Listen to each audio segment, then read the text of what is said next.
Hello, everybody, and welcome back to the Off-Farm Income Podcast. Thank you very much for joining us here on our YouTube channel.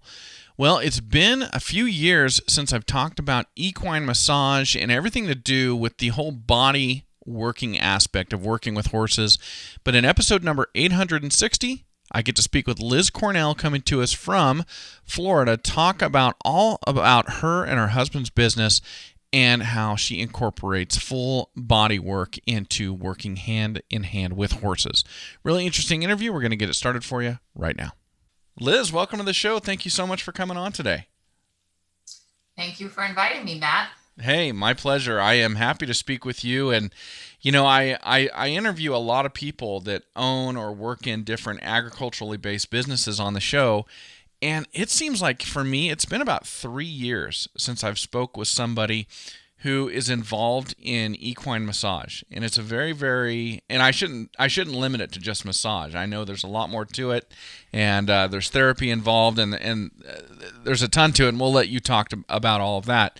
But it's been a while since I profiled this business, and there's so many people that love the rural agricultural lifestyle and they love horses, and if they can combine those two things into just their everyday activity, it would be kind of a dream come true for them. So I really appreciate you coming on and being willing to share a little bit of that with our listeners today.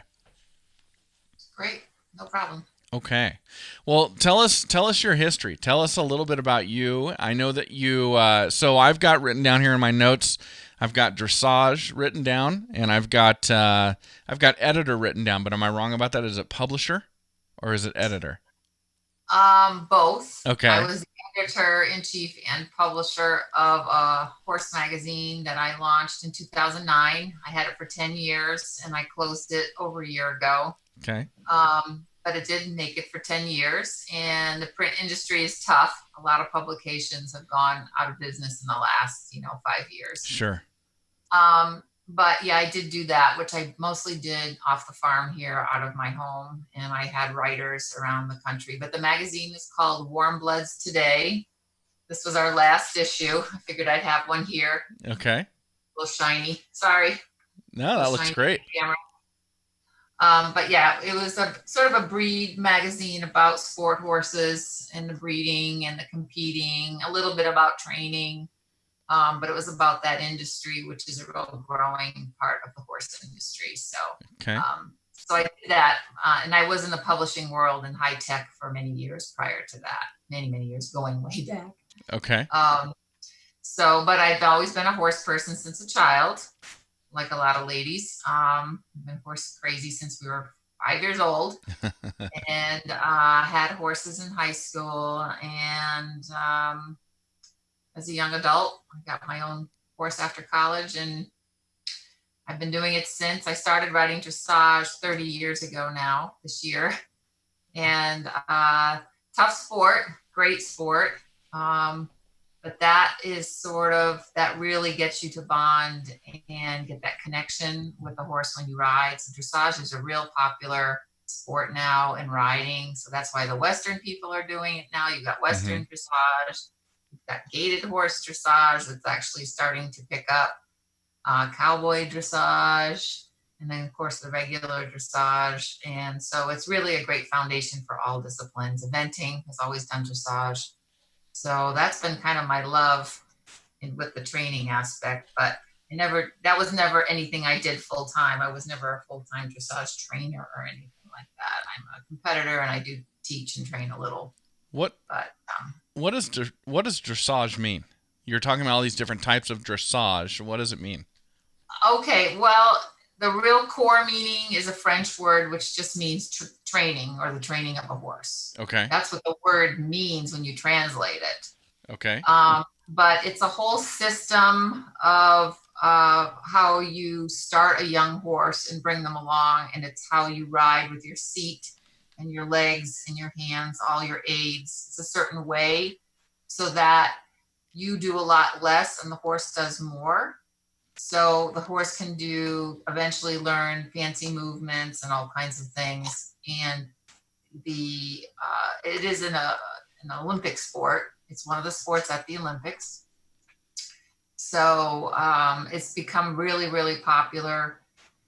And it's a fun way to really bond with your horse. So it's just a style of training versus some other styles that have been going on. So Okay. so it's very popular now, and it's European based. Basically, it's military based. Oh, okay. Hundreds and hundreds of years ago, that's what the military ascribed to. So the early Olympics, those were all military riders that would Mm-hmm. compete in dressage over 100 years ago. Okay. Now, where is your farm located? Where are you talking to us from right now?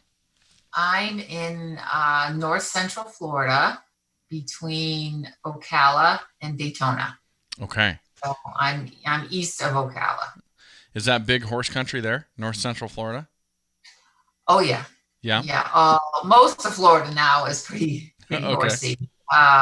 It's hard to find areas that aren't anymore. Of course, Wellington, which is near Palm Beach in South Florida, is a big mecca of top competitors in dressage and jumping Okay. every year.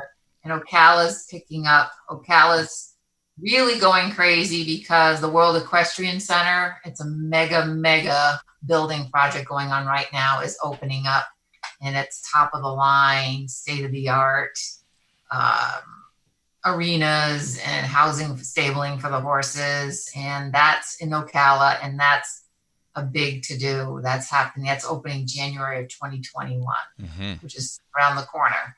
So that's driving a lot of people, a lot of horse people to Ocala right now. So yeah, Ocala, of course, they think they're the horse capital of the world. You see the signs as you drive around, and I think some of Kentucky might disagree with that. Yeah, maybe so. There's a lot of breeding that goes on. So yeah, it's Florida in general has gotten very horsey. Obviously, along the water, you've got other communities that are Mm-hmm. retirement communities and the villages and everything. But it's still, as soon as you get outside the villages, it's all horse country. Okay. All right. So it's very popular. So you said in high tech, and did you say also in publishing Yes, for yes. okay. And so you gave that up when you started the magazine, is that correct? Yeah, well, yeah, I had first I was working for McGraw Hill in publishing Okay. on a big computer magazine way back. And then I launched my own. I've been self-employed as an entrepreneur since 93. So Okay. I left there, started my own company called Global AdNet, and we were a repping firm for international computer magazines. Okay. So we represented communications and computer magazines published all over the world, actually, Latin America and Asia, and a lot of European magazines that we had. So we were selling to American advertisers Mm-hmm. who wanted to advertise overseas, that wanted to control the advertising from this country. So we had a lot of clients like IBM, et cetera. Mm-hmm. So I did that for about 12 years. And unfortunately, believe it or not, 9/11 kind of started to put Really? the nail on the coffin on that. Yeah. Things as soon as 9/11 hit, just over time, things. So within 2 years, I had to get out of it, which is a shame because I had a lot of employees and I felt bad, but it was just the way the market was Mm-hmm.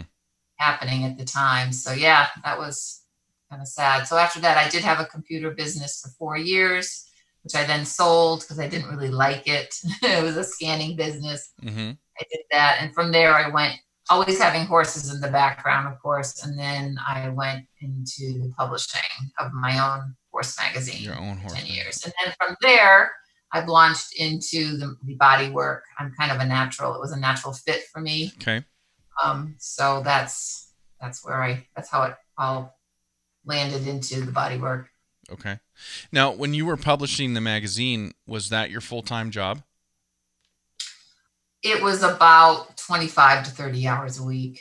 Okay. I would say on average it would take, because I did every other month. I did not make it monthly. Well, I guess Monthly. I should have asked that better. Was it your primary source of income? I should have asked that better. Yes. Okay.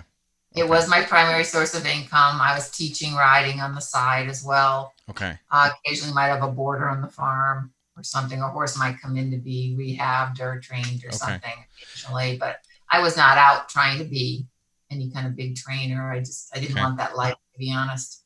Well, the reason I ask is it's interesting because you come from this tech background and eventually you completely switched. I mean, you took some of what you knew with Mhm. publishing and things like that, but you went over to horses and you Yeah. made horses, which I'm assuming you've done it since childhood. This is a passion of yours. You made that into your full time profession by creating a business, by creating a magazine. So what made you go, okay, I'm getting out of high tech and I'm going to take the skills I have, the knowledge I have, and I'm going to devote it to what I love, which is horses. Well, it's because I had that in between. I actually had a computer business, and Mm-hmm. honestly, when you have a computer business, you're sitting in front of the computer like 20, 8 hours a day at Uh least, huh. and it was image based. So you're scanning images for a lot of important people, a lot of medical record scanning we did, and honestly, you have to literally check every single image. So you may be scanning, 1,000 pages in 20 minutes, but guess what? You got to spend hours going through every image one at a time Mm-hmm. on the screen. And after a while, I swear my head was going crazy. It's really tedious, tough work. Mm-hmm. And I did make decent money at it, but honestly, I didn't like it after a while. It just wasn't fun, Yeah. So I ended up selling it, and that was fine. I but then I had to scratch my head and say, okay, I got out of the computer business basically.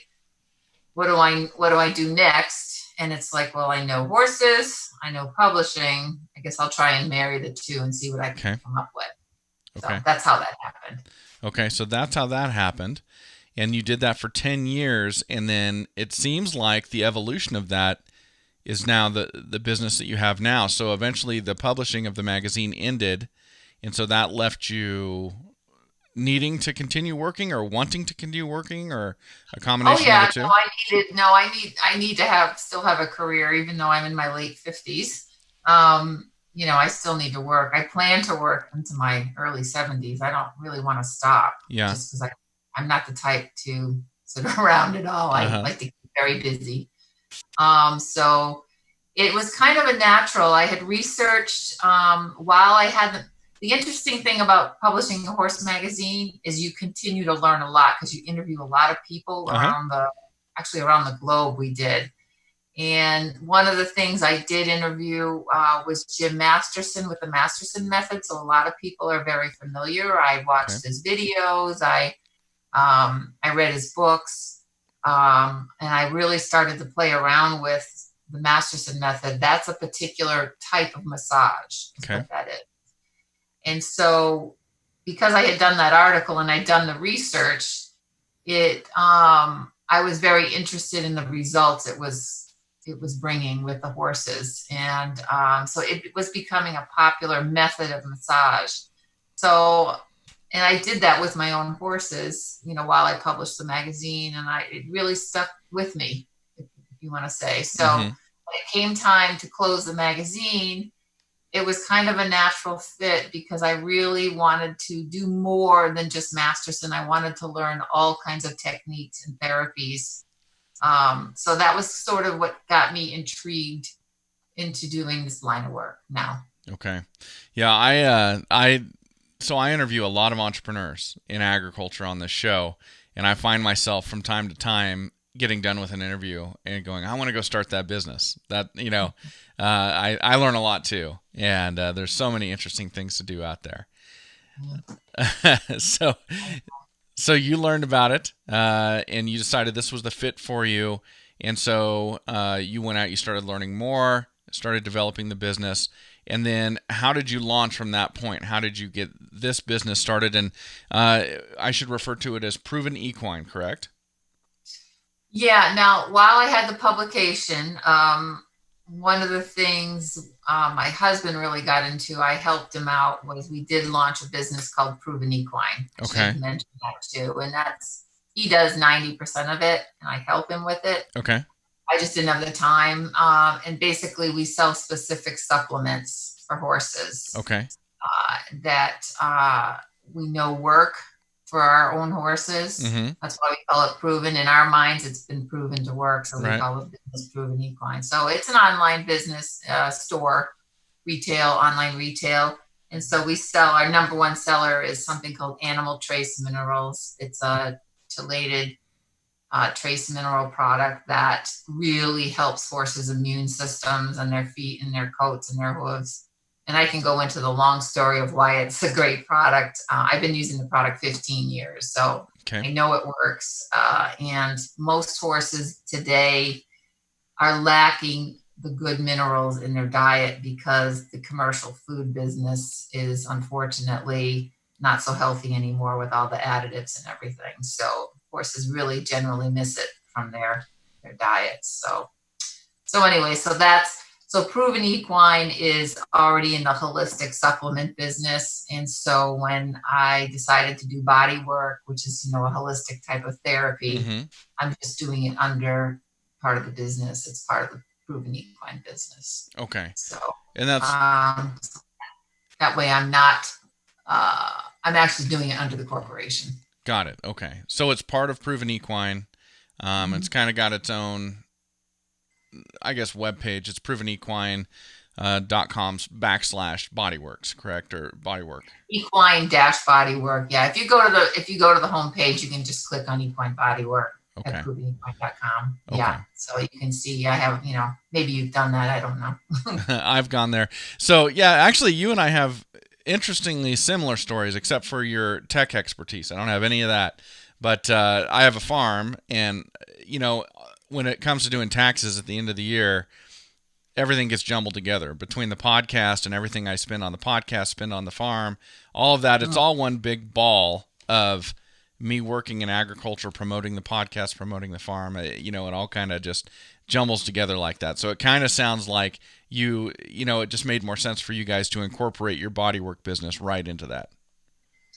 Right. And it's also from a liability standpoint. If I do it personally, I don't, at some point don't want, if something were to go wrong, Sure. I don't want to be personally liable for something that might happen with a horse that I work on.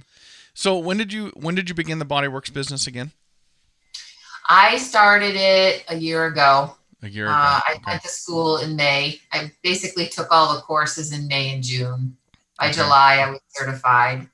And I went to Holistic Animal Studies out of Florida. She's actually out of Florida, which I didn't know at the time. She's right here. But Dr. Angelique Barbara, she does a great job. And I never thought I would enjoy online learning. And I actually really enjoyed it because you could do it at your own pace. And she answers all the questions. She really quickly, she's a really good support person for her educational business. And there's a lot of time you have to put in, and you send her videos and she critiques them. And but so honestly, I really enjoyed being able to do it, because if I had something I wanted to try, I could run out to the barn and try it on my own horses, and then come back, and if I had questions, I could send her some emails, and she always returned them very quickly with very good information. So I really enjoyed it. So I ended up taking all 4 of her courses for different equine bodywork therapies. One is massage, sort of your foundation. That's the biggest, that's the lengthiest, because you have to work on a lot. I think you had to work on 50 horses. Oh, wow. As part of your, certification, and everything gets, certified.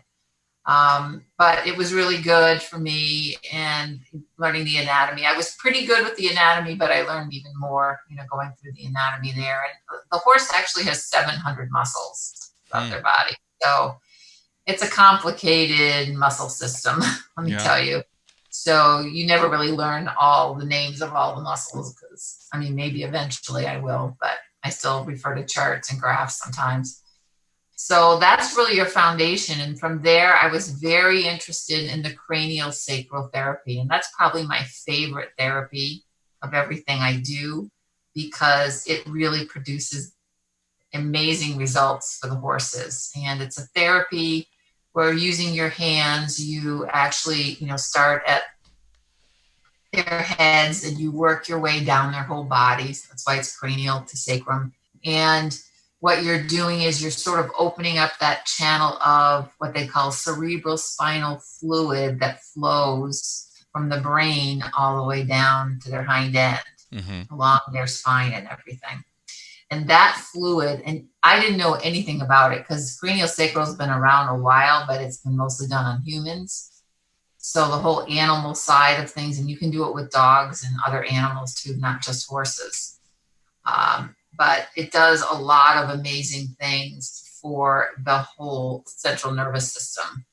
So what really happens is a lot of horses, when they have an injury, especially typical example is they have an injury on their leg, they heal, they go back to work, but their body still wants to protect, their nervous system still wants to protect that part of their body that was injured, even though it's healed. So when you reset the nerves, you're just opening up those channels again, and all of a sudden the nerves start to react and work again, and then they're able to use that part of their body again. So I could give you dozens of examples where I'm able to really improve their performance because I'm really resetting those nerves. It's kind of like hitting the reset button on your computer and rebooting your computer. You're kind of doing that with the nervous system when you go through this therapy. So the craziest things can happen, but you don't want that fluid that gets pumped about 6 times a minute, that fluid that goes down their body. You don't want that to be inhibited in any way, because that's when weird things can go wrong. The other part of that therapy is the head itself. I have found so many horses that have had headaches.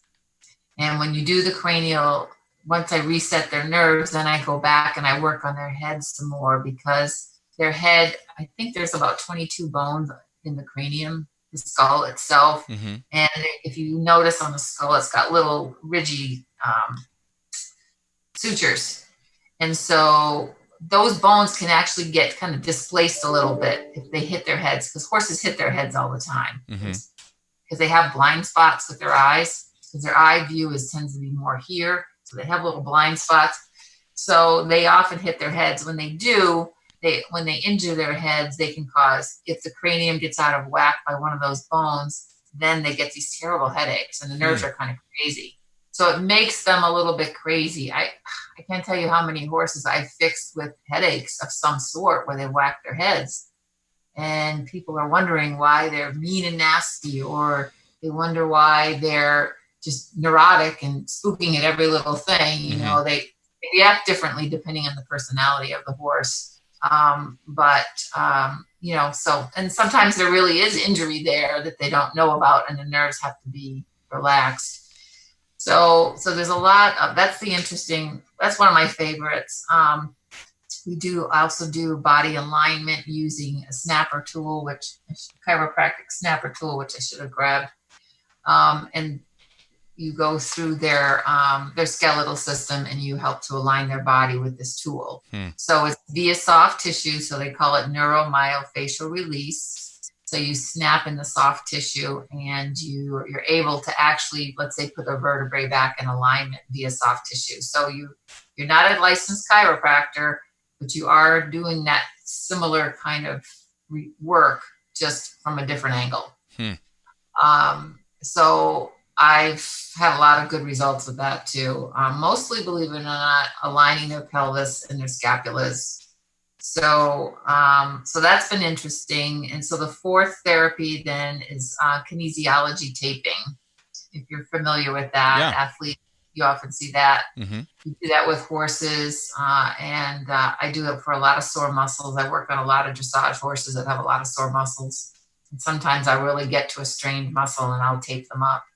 And it really helps. It's an amazing therapy too. Actually, I enjoy the taping too. I guess I like all the therapies, but the taping is very good too, and it's helped a lot. All of it's helped a lot of horses depending on their situation. So what I really liked about having 4 different certifications is that you can pick and choose what you need for a particular horse. Okay. When you're working on them, you know, sometimes they need a taping. A lot of times they don't. Sometimes they don't need the cranial sacral therapy. Sometimes they do. It just depends where they're at and what they're doing. Most of them need their alignment at least checked. But I always start with the massage, which really takes about an hour, because I'm really careful about going over their whole body, and I find and I document for the owners all the sore spots and where I'm questioning problems You for know, them. what's interesting about you and the business that you're developing and everything you're explaining right now is that so many people that I interview on the show, they have a skill set and then they choose to turn that into a business, and so they've got to learn the business side. But my count right now is this is the fourth business that you've started. So Yes. you know the business side, but you had to go take the classes and develop the skill set, which is really interesting. Well, that's true. And the other side of it for me, I have an edge over other therapists, and that is riding the sport for 30 years, Okay. like the dressage. Because dressage is like, you have to think of a dressage horse as like a bodybuilder. You are putting so much muscling for them to get stronger and Mm-hmm. stronger to do the work that gets harder and harder. So they build up so many muscles, and uh, it's a complicated muscle system that they have. And then you add the rider and the equipment and the saddle and everything has to be just right. They're shoeing, so there a lot of things can go wrong when you're trying to develop that level of an athlete. Mm-hmm. So from a training point of view, from a riding point of view, equipment, I understand all that. So I can go in and work on horses, and we can talk about where they're at in the training. And I understand exactly what they're talking about. I Mm-hmm. understand why something can happen. I can question, since I find them sore in a certain area, are they having trouble in their right lead canter flying changes, for example? Or, so they tell me their training problems, and I can help them, from a physical aspect on the horse, identify maybe this is why this is happening, and there's a lot of ahas, when I go there, so I can kind of marry the two. Mm-hmm. So because of that, I did come up with a new concept this year to help build my business, and I put on my own clinic called the Soft and Supple Clinic. Okay. So I bring a horse and rider into a facility, maybe a covered arena facility, if you can, since it's so hot here.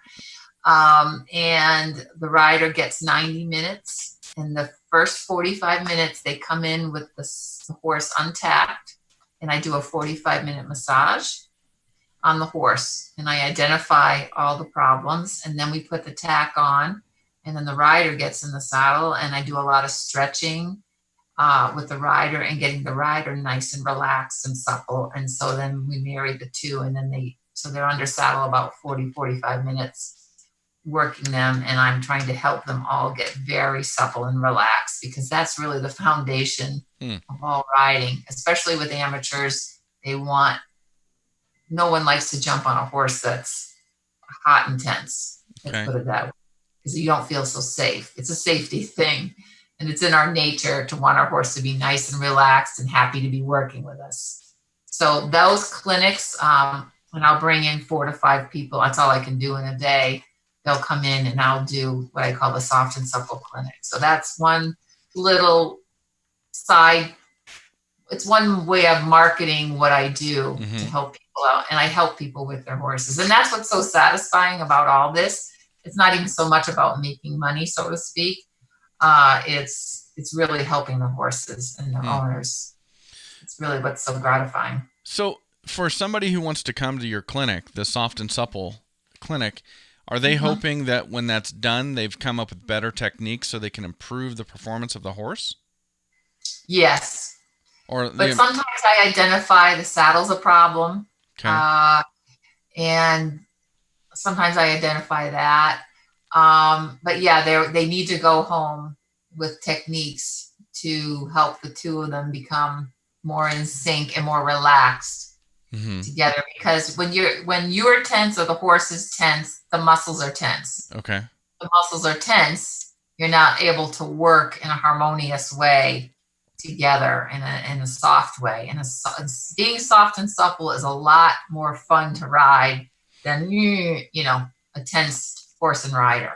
and then the horse gets upset because you want the horse to be happy in the work. Mm-hmm. And the horse doesn't really want to be tense and, jumping Yeah. out of their skin and flying around 1,000 miles, because then they're out of balance. I mean, that's the other piece of it. A horse doesn't like to be out of balance. So some of the things I teach is basic balance riding. So I don't just get dressage people. I'll get gaited people. I'll get hunter jumper people. Western people come in. It Mm-hmm. doesn't matter what they ride. I'm just doing a basic foundation of balanced riding where you're soft and supple and sort of hopefully, getting along well and forming that close relationship with your horse. And so when these folks are done with the clinic, from that point forward, is the objective that before they go ride, they massage the horse, they massage their own horse, they work out that I will tension in the give horse. them, yes, if they're interested in it, I'll say, especially a lot of horses have, for example, a neck issue where the nuchal ligament that runs across the top where their mane is, the whole top of their neck, that's tight in a lot of horses, a lot that I work on. So I'll, before you get on, do this kind of massage work on their Mm-hmm. nuchal ligament or this or, so I do give them guidance. I mean, sometimes their whole rib cage on one side is so sore, and it's because they're kicking too hard all the time on that side, and they don't even know it. I said, your horse is so sore, you're just overdoing this one leg. And they're like, really? They had no idea. I said, so things like that, just soften your leg, don't be kicking so hard, things like that. So how can you say that you identify all these issues with the horse? How do you identify them? How do you figure out what's going on, what's wrong? That's a good question. Honestly, I'll show you Okay. my hand. That's how you're communicating with the horse, or the horse is communicating with you. What I do is I start very unaggressively. I evidently have a lot of energy in my hands. I didn't know this until I got into it. The secret is just take your time, and as soon as you start putting your hands on their body and you watch their face and their reaction, they tell me constantly. They always tell me where it hurts, what's bothering them. And I communicate now so well with horses. I can read them now so well because I've done so many. In just a year, I've done hundreds and hundreds of them, that I can tell immediately where they have a problem. And of course, they have different temperaments. Some horses, I'm working on them for 15, 20 minutes because they're so stoic, and they're like, I'm not going to communicate. I'm just going to stand here. No, I'm not going to talk to her. And then after a while, I break through. I always break through. And some of them are right away, hey, who are you? What are you doing? And they're telling me right away. Others are like, no, I'm not going to react. I'm just going to stand here and hold my breath. And then little by little, I break through, and then they start telling me where they hurt. So honestly, I just feel it with my hands. It's very interesting because as you're saying it, you're talking about them talking to you. Somebody who is not in this world might be hearing that and going, okay, this lady, she's crazy, right? Yeah. But honestly, if you put in as much time as you have being around horses, and it could be anything. You could be a row crop farmer. You could be, like I raise cattle. You could be somebody who raises cattle.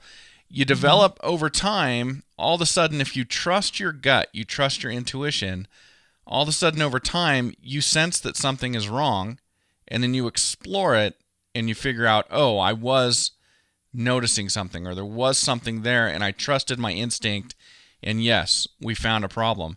And when you describe this to me, that's what I'm hearing, which is you've been around horses so much in your life that you've probably developed like this sixth sense almost, where when you are touching them and you're monitoring how that horse is reacting to you, you are communicating. And because you've learned whatever that communication ability is between a horse and a person, you've been on horses so much, you've learned it over time. Yes, you're actually correct. And here's a funny example of something that just happened. I just came back from Virginia working on some horses, mostly dressage horses up there. And before I got there, one horse was particularly difficult. He was so crazy and upset about vets and farriers. She Mm-hmm. can't even get the horse's feet done without sedating him. Okay. And he hates anybody touching him. He hates anybody new. And I'm really concerned. Should I get a vet there to sedate him? And she's going on and on, with me before I got there. And I said, you don't have to do a thing. I said, he's going to love me by the time we're done. And she's like, really? Are you sure? She says, I don't want you to get hurt. And he's so crazy and he's this and he's that. And I said, don't worry about it. I am sure I'm going to be fine. So sure enough, I just was very, you just go slow. Don't act very aggressive. Don't act aggressive at all. And I had no problem with the horse. And she kept checking on me. Are you okay? Yeah, I'm fine. And she's like, wow, I can't believe I didn't have to sedate him. He was my best friend by the time I was done because I made him feel better. I made him feel better and I wasn't aggressive. So I'm always unaggressive because I don't know what kind of horse it is. I'm very just laid back. I don't want him to feel threatened. And after a few minutes, after about 15 minutes, depending on the horse, they realize this is a great thing and they're pretty happy I'm there. Okay. Well, let's talk about business for a second. So you have been alluding to the fact of doing hundreds of horses since you received your certification, which was just a year ago. So for anybody launching a new business to have that much business in their first year, especially as a small owner operator like what you're doing, that's significant. That's a big deal. How did you get that level of business, that many clients so quickly within your first year? I still need more. I generally do 3 to 5 horses a week, and I really want to get to 10. My goal is 10. So everywhere I read, because Facebook is it's an unfortunate thing you have to get involved with. Yeah. Social media is helpful in getting you out there. That is one way. But it's taken a while. And part of it is when you're getting your certification, you're running around and you're doing horses for free in the beginning. Okay. So a lot of people knew I was doing this kind of work. So even though I was new at it, they were getting results right away. So it's kind of a word of mouth business. Facebook helps, but I don't find it brings me that much business. It did help to do the soft and supple clinic advertising on Facebook. That did help. So I have a little bit of an edge. And I'm still working. I'm in a horsey area, which helps. I know a lot of people, maybe through the magazine, that probably helped me with a lot of contacts. So, I guess because I've been in Florida for 20 years, people sort of know me. Now this is what I'm getting into.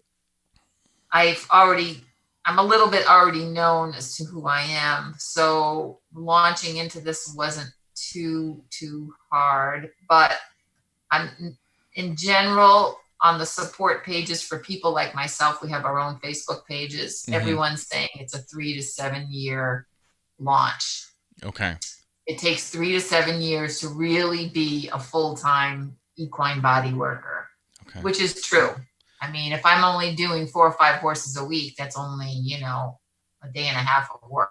I want to be doing 10. My goal is 10 horses a week. So I'm getting there. It's getting there, but it takes time. That's how it is when you build up a business. Well, that's interesting too, because I think the folks that are saying 3 to 7 years, there's got to be a lot of people coming into this business that love horses, but they haven't laid the foundations that you've laid with the contacts through the magazine and everything you've done. So you have a little bit of I don't know if I'll call it a head start. You got 10 years of foundation building prior to starting this, maybe. Yeah.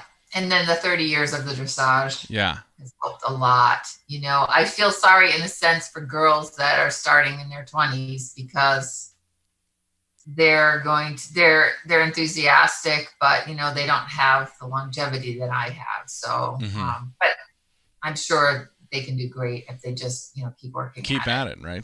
Keep at it and develop. There's a lot of. What's funny is there's a lot of body workers. This is becoming more and more popular. And there's a lot of other therapies besides the four that I do. Mm-hmm. There's a lot of, BEMF and all these other blankets and all these contraptions. There's TheraPlate. There's all these different products that a lot of these people will buy and then they'll bring to a farm to help with some therapy work. Mm-hmm. So it's not just I just do hands-on stuff. That's that to me. I don't really want to have a whole cart of products, a whole bag of tricks to pull out. Mm-hmm. I just want to be able to do it with my hands, and that's my strength, and that's what I like to do. So everybody has, different, ideas of what they want to do for therapy too. Okay.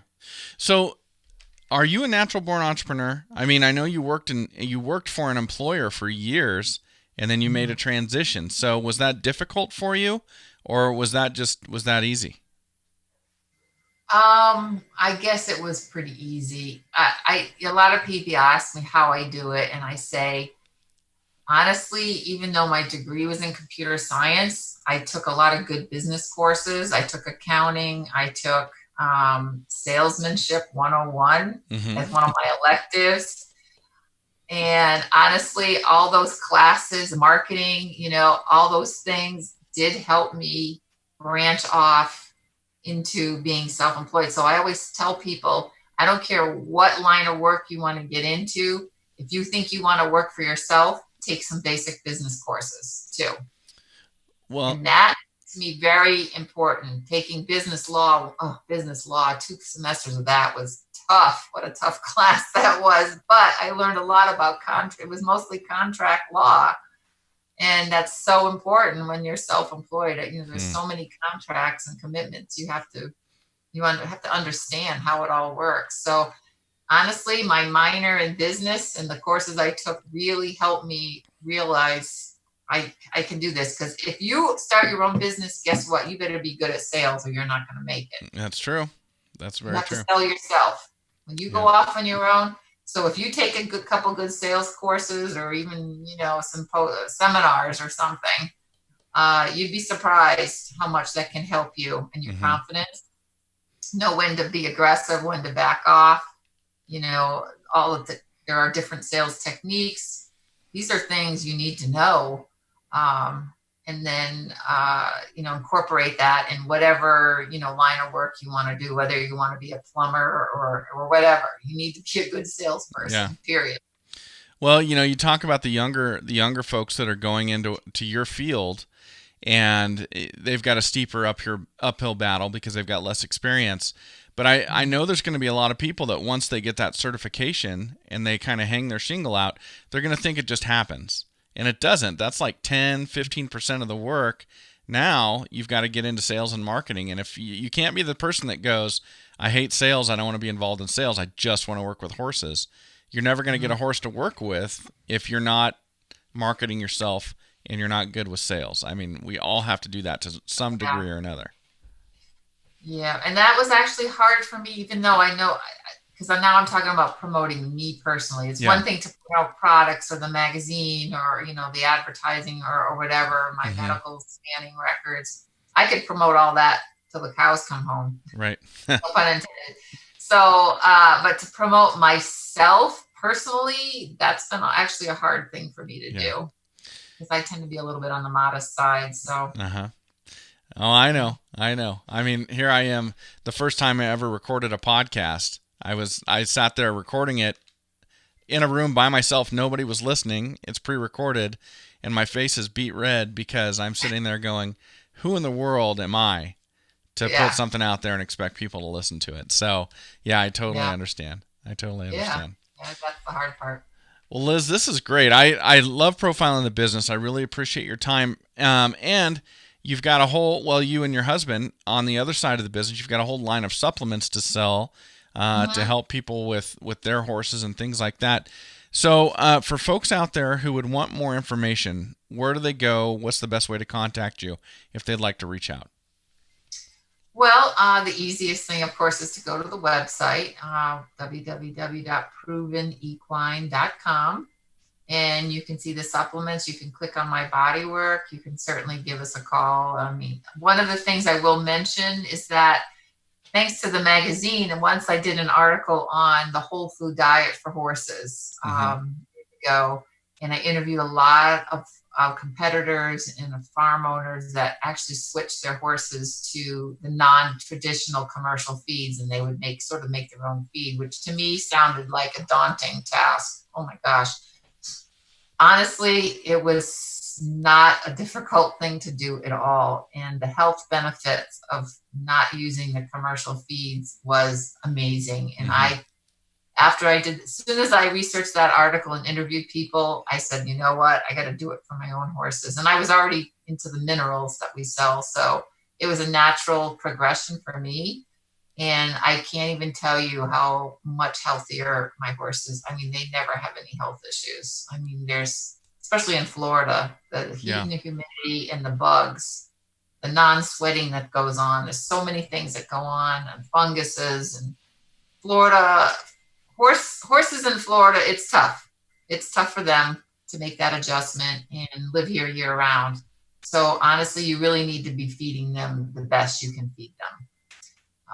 So that they can stay healthy here. Right. So we help a lot of horses. We help a lot of people go off the traditional feeds and move into their own diet, and we help them. We have something we call proven packs. We will actually go ahead and create the diet for them and provide custom meals in bags that they feed, twice a day, pre-mixed. And we call it proven packs. So we don't have a lot of customers, half a dozen or so, that use that in the area, just because they don't want to go through the work of putting it together. But it's really not hard. And so that was that's something that's really been a major change for us. And it was a natural progression with the supplements and everything. So that's another thing I help people with, is the diet. Sometimes I go in and I say that the horse looks terrible, and I say, okay, what are you feeding your horse? And I've had some people just tell them I'm a godsend, because they were so upset how unhealthy their horse was. They didn't know what else to do. And I have them change it all, and they listen and they do it, and they're always thanking me. So I know it works. So that's enough. But yeah, you can certainly give us a call. I mean, on Facebook you can reach out too. But okay. Well, I'll link up to all three of those places. And thank you so much for coming on today and sharing this. It's great. Thank you for your time and for learning about what I do. Well, thank you very much for being here, everybody. Thank you to Liz Cornell for joining us on the Off-Farm Income Podcast today. And as always, enjoy your journey to the ultimate lifestyle business, agriculture.